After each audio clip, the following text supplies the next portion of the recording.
Well, for all of our lives, we've lived in a world of boys and girls, but that is changing along with everything else in 2017. In Canada, the country directly to our north, the parent of a baby successfully petitioned to have that child given an ID card with no sex listed, insisting that that is for the baby to decide.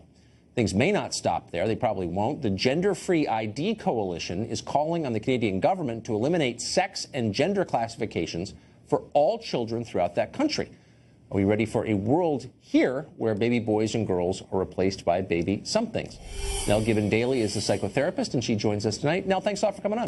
Thank you so much, Tucker, for having me. It's a pleasure. So these are questions that didn't exist like 18 months ago.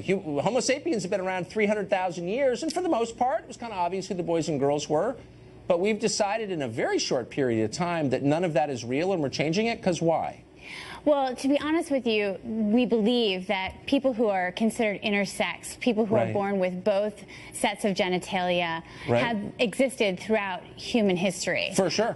So the federal government just released a study in 2016 that 1.4 million people now identify themselves as transgendered, and Canada isn't the only place that's doing this. Legislation was just introduced in Washington, D.C. and in New York over the past couple of months to also have parents have the right to, on a child's birth certificate, not just say that the child is male or female, but also X or unidentified. But I think you may be conflating two things. Sure. So the number of intersex births in this country, that is where a child has both sets, partially or fully formed, of genitalia, is maybe a little over 700 per year out of about 4 million births. So it's less than 1/10 of 1%. So very small numbers, tiny number. Okay. Sorry, Tucker. And probably we can assume that's been consistent through time.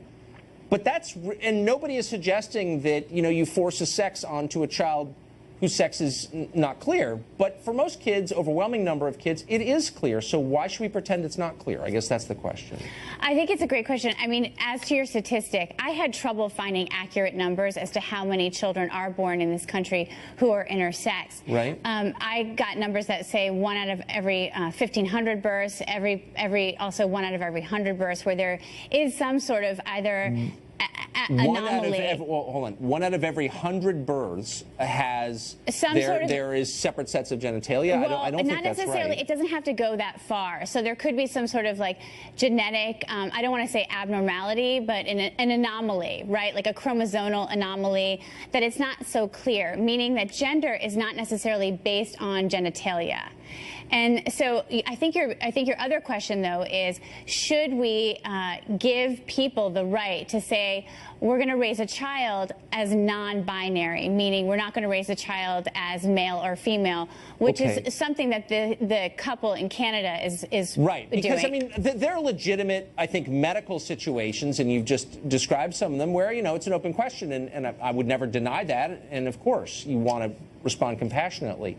But that's not what this case is about. This case is about the idea that you get to choose what your sex is, which is a denial of biology. And there's also, and I think as a psychotherapist you'd agree, a cost to a child. If you say to a little kid, I don't know if you're male or female, you decide, I don't think you're going to get a good outcome a lot of the time at all.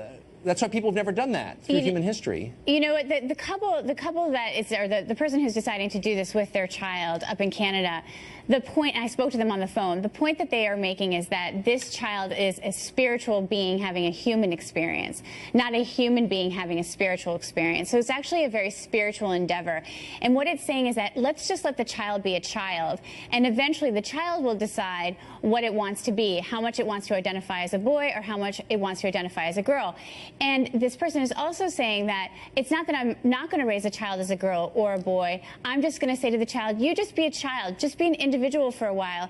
Let's not have the government interfere with who you are. Let's not put a set of preconceived notions about who you are onto you. Let's just let you develop as a human being, and eventually you can decide whether or not you want to be a boy or girl or non-binary.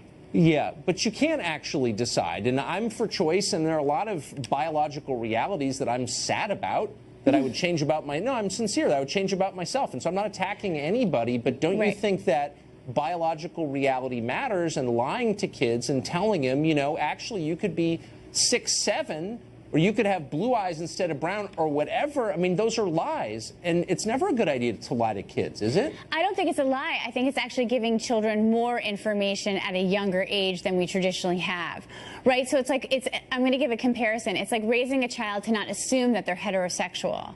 Right, the way I've raised my children is to say, like, I don't know what they're going to be, and I'm not just going to assume that they're gay or they're straight. I just give them lots of information, expose them to lots of people. But there's a difference here, because whereas, you know, we don't know a lot about the biology of homosexuality, we know a lot about the biology of sex, because we know that it begins on the chromosomal level. Like, there's a science piece to this that's being ignored by people who I thought believed in science. So that's why I'm a little bit confused. I don't think it's being ignored. I think what we're seeing, though, in the federal study and what's come out in terms of the Census Bureau is that if 1.4 million people don't identify with the gender marker that they were given at birth, we have to take note of that and say what's going on, that there's a fluidity about gender, and it's not necessarily rooted in biology. Why does that not extend to race? Tell me what you mean by that. You're going to have to explain that one to me. If I can say I'm a woman, why can't I say I'm a Chinese woman and be taken every bit as seriously? And I'm not mocking you. I'm making a sincere point, and it's a sincere question. What's the difference?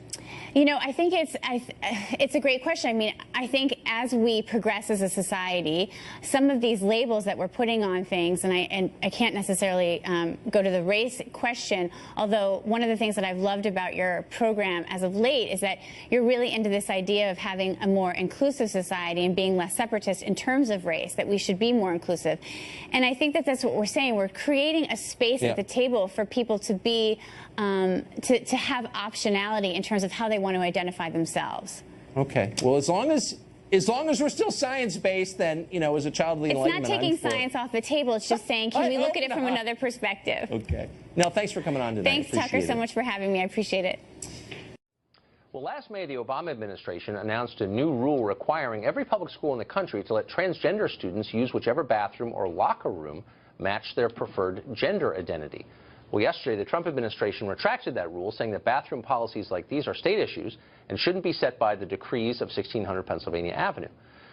Zach Pecanis is the senior advisor to the DNC and helms their Trump war room. This morning on Twitter, he called President Trump a monster for reverting to the policy in place just 1 year ago. He joins us now. Zach, thanks for coming on. Thanks for having me. So, I mean, I think there are two sides to every debate, including this one. What I was so struck by was your tweet where you, and I'm reading it now, I woke up feeling so sick to my stomach about the Trump White House's attacks on vulnerable LGBT kids. These people are monsters. Mm-hmm. And I thought to myself, was Obama attacking vulnerable LGBT kids a year ago before putting this policy into place? He spent 7 years as president and didn't do this. Was he a monster attacking LGBT kids during that time? Well, I mean, what we know is that he put these protections in place. And let's be clear about what we're actually talking about. This is guidance that was provided to schools that schools wanted and asked for. And it's for a very specific reason. They wanted to create a safe environment for all the kids in their school, and they wanted to avoid Title IX lawsuits. I mean, that's what's so mind-boggling about what the Trump administration did today. He took away practical guidance to school administrators and principals who were looking to create this safe environment and were looking to not get sued for Title IX violations. I mean, those guidelines still exist on the internet, presumably, and they could look them up. It's not like they're disappearing from the English language. And so I still am waiting for the answer to my question, though. It took the Obama people 7 years to do this. And that's fine with me, but I'm not the one calling people monsters for pulling them back. So, like, are you giving President Obama a pass for not acting on this sooner? I'm giving President Obama extraordinary praise for taking decisive action to protect these vulnerable kids. Okay. And I am saying that Donald Trump is not only a monster, but he's a coward. We're talking about somebody who is so emasculated by Vladimir Putin that he has to come. All right, I'm going to have to stop you there because now we're getting off in a crazy world. That he has to come back and pick on vulnerable kids. Okay. These kids are the most vulnerable children in the country. Slow down, Zach. Let's get to the core of the issue. Absolutely. Look, I get that I'm never going to get you to say that Obama should have done it. That's fine. Let's move from the politics to the science, because this policy has implications that go far beyond bathrooms and locker rooms.